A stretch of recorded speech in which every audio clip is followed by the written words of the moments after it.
In 1984, a middle-aged Italian man started having insomnia.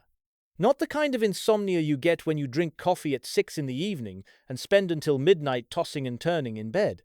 Not that boring, predictable insomnia. He simply stopped sleeping. Completely. No apparent cause, no medical solution, no way back. 8 months later, after 8 months without sleeping a single second, he was dead. The disease is called fatal familial insomnia, and there's an entire family in Italy with dozens of members carrying the gene that will do exactly this to them. They know. And there's nothing they can do. Now, I know what you're thinking. That's an absurd genetic rarity. It has nothing to do with me.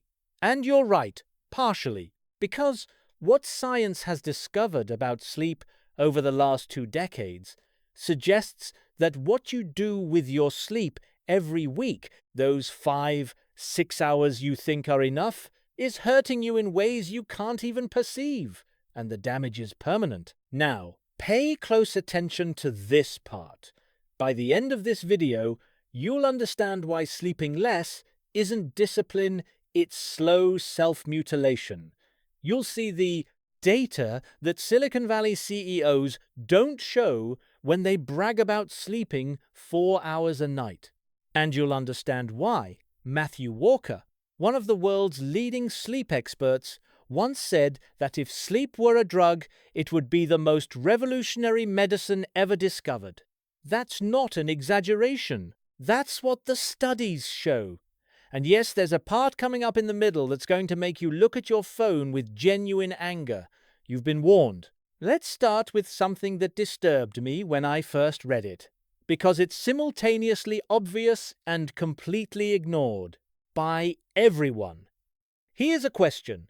When was the last time you slept less than 7 hours? If the answer is last night, or all week, or, and this is the group that worries me, oh, I always sleep less than 7 hours, but I'm used to it, then I need to tell you something. You are functioning in a state of cognitive impairment comparable to having a blood alcohol level of 0.05%. A study published in the journal Occupational and Environmental Medicine showed that 17 hours awake produces the same level of impairment as being legally drunk in several countries. These 24 hours without sleep? That's equivalent to 0.1% above the legal limit, virtually anywhere in the world. Kara, think about that. Would you show up to work drunk? Make important decisions drunk? Drive your kids to school drunk? But you do all of that after a bad night's sleep and call it a normal Monday. And the most disturbing part? When you're chronically sleep-deprived, you lose the ability to perceive how impaired you actually are. You feel used to it. You think you're functioning fine, but your cognitive tests show you're not. This bothers me deeply because the cultural narrative we grew up hearing, sleep less, produce more, sleep is for the weak, I'll sleep when I'm dead, isn't ambition. It's ignorance with motivational aesthetics. And there are tech CEOs who got famous for spreading exactly that. I won't name names, but you know who I'm talking about. And the data doesn't spare anyone. Before we move on, tell me in the comments how many hours do you actually sleep per night without lying to yourself. I'll tell you what that means for your brain in just a moment. But sleep deprivation and cognitive impairment, you probably already knew that, on some level, even if you didn't know the exact numbers. So, let me tell you about something that was discovered in 2013 and that completely changed what neuroscience thinks about sleep. In 2013, a neuroscientist named Maiken Nedergaard from the University of Rochester published a study that literally rewrote what we thought we knew about why we sleep. The discovery was this. The brain has its own drainage system for metabolic waste. called the glymphatic system that operates almost exclusively during sleep. And during this process, brain cells shrink to about 60% of their normal size to allow cerebrospinal fluid to circulate and flush out toxins accumulated throughout the day. 60%. Your brain literally changes size while you sleep. But the part that will actually keep you awake at night, ironically, is what this system removes. Among the substances the glymphatic system clears are proteins called beta-amyloid and tau. You don't need to memorize those names. You just need to know that the chronic buildup of these proteins is directly associated with the development of Alzheimer's disease. Think about this. When you repeatedly cut your bed, sleep over years, you're allowing metabolic waste to accumulate in your brain. Waste your cleaning system never had time to remove. Night after night, year after year. I'm not saying sleep deprivation directly causes Alzheimer's. Science is still mapping that relationship.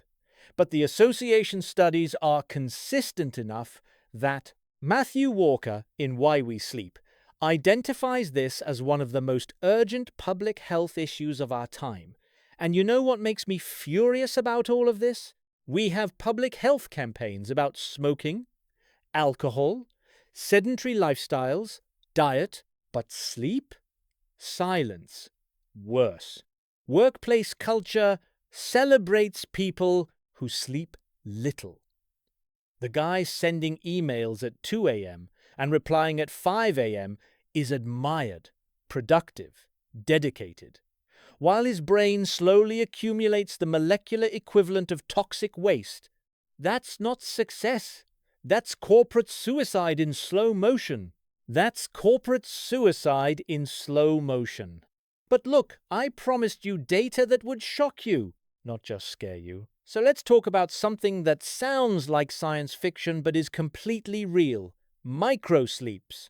Ever heard of them? They're involuntary sleep episodes lasting between 1 and 30 seconds. They happen when the brain, sufficiently sleep-deprived, simply shuts down.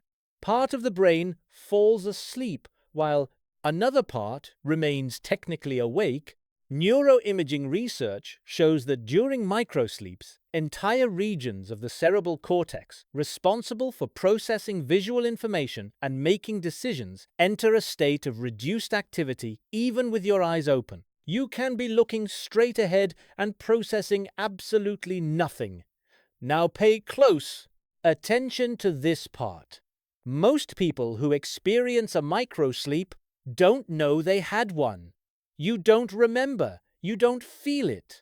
You simply return, and you think you were awake the whole time.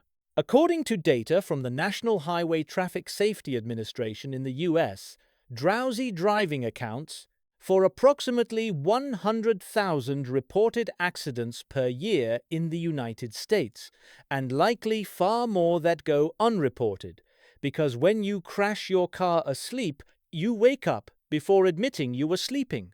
The most disturbing statistic I've ever read on this: sleep-deprived drivers cause more deaths on American roads than alcohol and drugs combined in some years. Combined. If this is starting to land, if you're realizing you've underestimated sleep your entire life, hit the like button now. Not as a favor to me, as a reminder to yourself that this topic deserves your attention. Okay? So sleep clears toxins. You become cognitively impaired without it, and you can fall asleep with your eyes open. All very grim. But you know what's even more disturbing? What happens to your body, not just your brain, when you chronically sleep poorly? Let's run a thought experiment. Imagine you don't sleep for 72 hours, 3 days. What happens? In the first 24 hours, cognitive impairment equivalent to intoxication, as we already covered. But beyond that, your cortisol levels rise. Your blood pressure rises. Your immune system starts to weaken. The production of NK cells the natural killers that fight viruses and cancer cells, drops significantly. At 36 hours, mild hallucinations begin. Not LSD levels subtler. You see movement in the corner of your eye where there's nothing. You misread facial expressions. Your amygdala, the brain's emotional center, becomes 60% more reactive to negative stimuli. A study from UC Berkeley showed exactly this.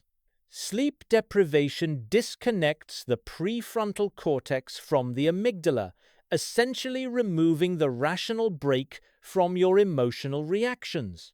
You become literally more irrational, more anxious, more aggressive. At 72 hours, full hallucinations, paranoia, inability to complete simple tasks.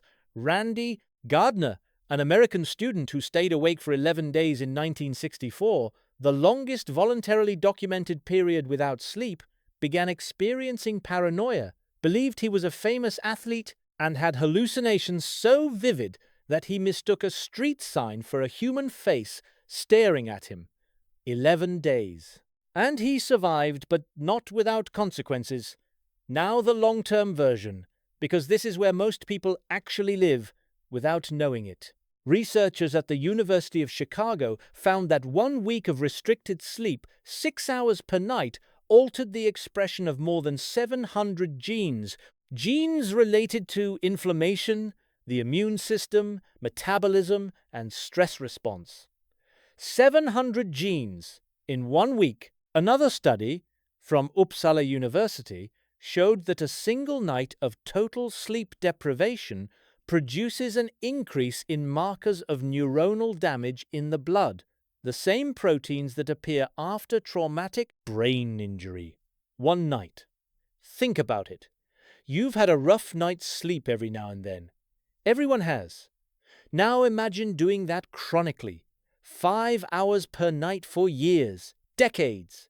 What does that accumulate into? I'll be honest here. When I read these studies for the first time, got angry. Not at any specific person, but at a system that normalizes exhaustion and calls it discipline. That puts grind on a t-shirt and sells it as identity. I've been proud of sleeping little myself. Oh, I function well on 5 hours. I functioned terribly. I just had nothing to compare it to because I'd never slept properly long enough to know what that felt like. Speaking of metabolism, there's one aspect of sleep and body weight that very few people know about, and it explains why dieting without adequate sleep is essentially wasted effort. The research goes like this. 1 week of 6 hours of sleep per night increases levels of ghrelin, the hunger hormone, by up to 28%, while reducing leptin, the satiety hormone, by a similar proportion. 28% more hunger, and you feel less satisfied after eating at the same time. And it's not just any kind of hunger. Neuroimaging studies show that sleep deprivation specifically amplifies the brain's response to high-calorie foods, sweets, fatty foods, ultra-processed foods. The reward system becomes hypersensitive to exactly the kind of food you're trying to avoid. So, you sleep badly, you're hungrier, you feel less full, and your brain is screaming specifically for pizza and ice cream. And then you blame yourself for lacking willpower. It's not willpower, it's biochemistry. Now I want to talk about dreams, because there's something about dreams that science has discovered that is simultaneously the most beautiful and the strangest thing in everything I researched for this video. During REM sleep, the phase where most dreaming happens, your brain is more active than during many moments when you're awake. More active, not less.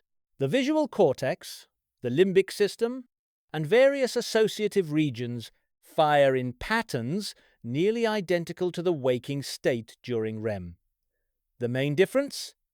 the prefrontal cortex responsible for logical thinking, judgment, and rationality is relatively suppressed, meaning you're having vivid, emotionally intense experiences with memory and perception fully online, but without the filter of logic.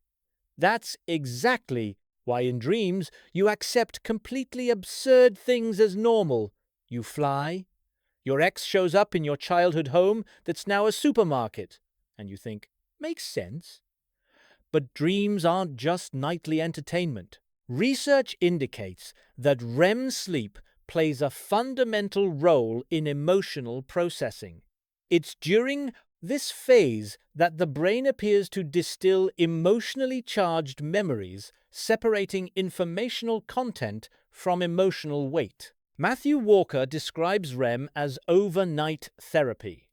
Your brain takes painful or stressful experiences and reprocesses them in a neurochemical environment with lower levels of norepinephrine, the stress hormone. It's like reviewing a traumatic file in safe read mode. Kara, this completely changes how I think about waking up in the middle of the night anxious and not being able to fall back asleep. It's not just inconvenient. You're literally interrupting your own emotional processing. Every time you wake up anxious at 3 a.m. and scroll on your phone for an hour, you're sabotaging the therapy session your brain was conducting on its own. For free. No appointment needed, and we pay dearly for that. Studies in people with depression and PTSD consistently show disruptions in REM sleep architecture. REM deprivation is associated with reduced emotional regulation, greater irritability, and increased vulnerability to mood disorders. I'm not saying poor sleep causes depression. The relationship is bidirectional and complex. But REM sleep is part of the brain's emotional regulation system. And when you chronically remove it, the consequences show up. But you know what's more shocking than all of this? The fact that most people who read these studies, who watch this video, who intellectually understand that sleep is fundamental, keep sleeping poorly. Why? Because there's one specific villain that is so efficient at sabotaging sleep that it was practically engineered to do exactly that. Blue light. You've heard this before, and you've probably dismissed it as health expert exaggeration. But let me give you the real numbers. Melatonin, the hormone that initiates the sleep process, begins to be naturally released when ambient light decreases, typically 2 to 3 hours before your habitual sleep time. That's the biological clock working as it should. The blue light emitted by phones, tablets, and computers has a wavelength that the hypothalamus interprets as sunlight. Literally. It's the exact same signal that tells your brain it's daytime, it's not time to sleep. Studies from Brigham and Women's Hospital at Harvard showed that 2 hours of tablet screen exposure before bed suppresses melatonin release by up to 3 hours. 3 hours of delay on the sleep signal, 3 hours. So you lie down at midnight after 2 hours on your phone, your brain thinks it's 9 in the evening, and you lie there staring at the ceiling, wondering why you can't fall asleep. And the worst part, even if you do fall asleep on time, the same study showed that sleep architecture is still altered, less REM sleep, more daytime drowsiness the next day, even if total duration was the same. You can sleep 8 hours after 2 hours of screen time and feel worse than if you'd slept 6 hours with no screen at all. Send this video to someone who's on their phone until midnight every night, thinking it doesn't make a difference. Do them that favor. Now pay close attention to this part, because this is where everything I've said so far converges into one point that nobody ever mentions when they talk about sleep. We've spent this entire video talking about what happens when you don't sleep enough. Cognition, brain cleaning, Metabolism, emotion, screens. But there's one question I deliberately saved for this moment.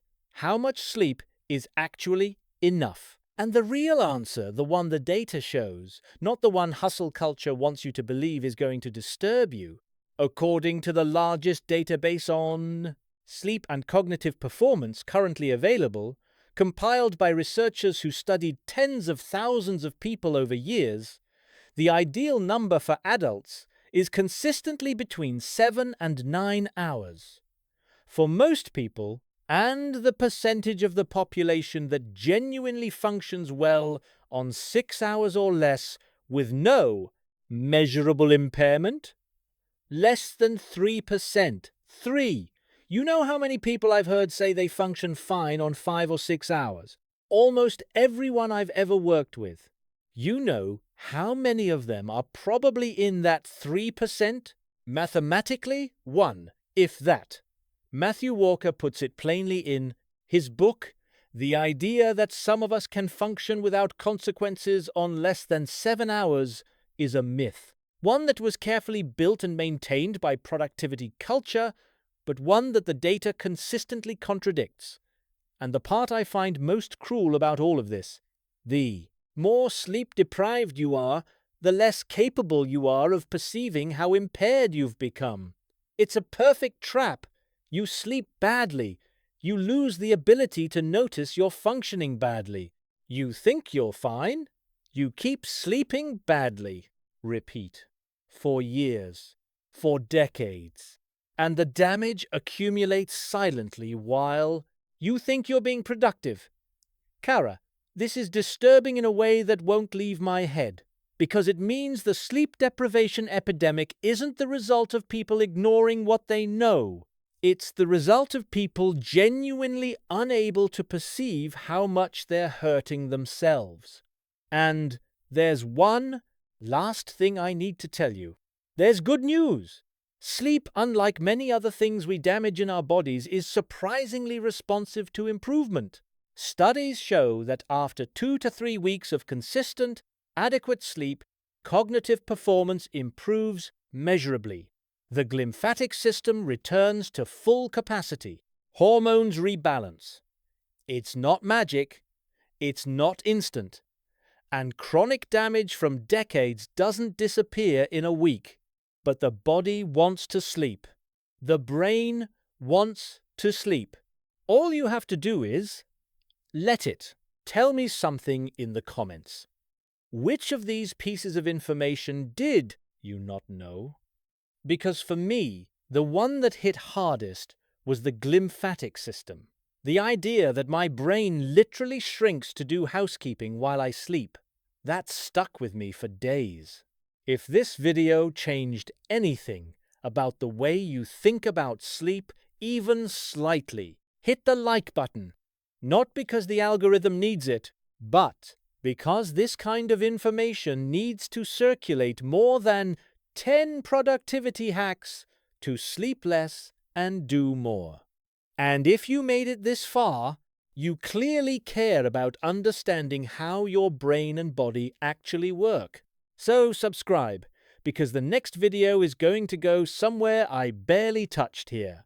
How the circadian cycle affects not just sleep, but metabolism, mood, and why working night shifts has health impacts that go far beyond fatigue. There's a sentence that has stayed with me since I started researching this topic. You can't sleep when you're dead, but you can die sooner because you didn't sleep. It's not from any book. I arrived at it reading the data, and it's more accurate than it sounds. You spend a third of your life sleeping. That's always been framed as a cost-wasted time, unproductive, lost. But what science shows is that that third isn't a cost. It's the investment that makes the other 2/3 possible.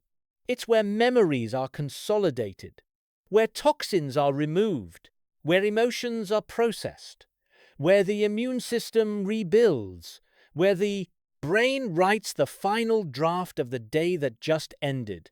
Remove that third repeatedly, and the other two-thirds begin to fall apart silently, slowly, in ways you don't notice until it's too late. That's the story nobody tells when they talk about productivity. In the next video, I'll show you what happens when the biological clock is systematically destroyed and why the research on shift workers is one of the most disturbing things I've ever read about human health. I promise you won't see the second chapter coming. Until then, sleep well. That's not a pleasantry. It's medical advice.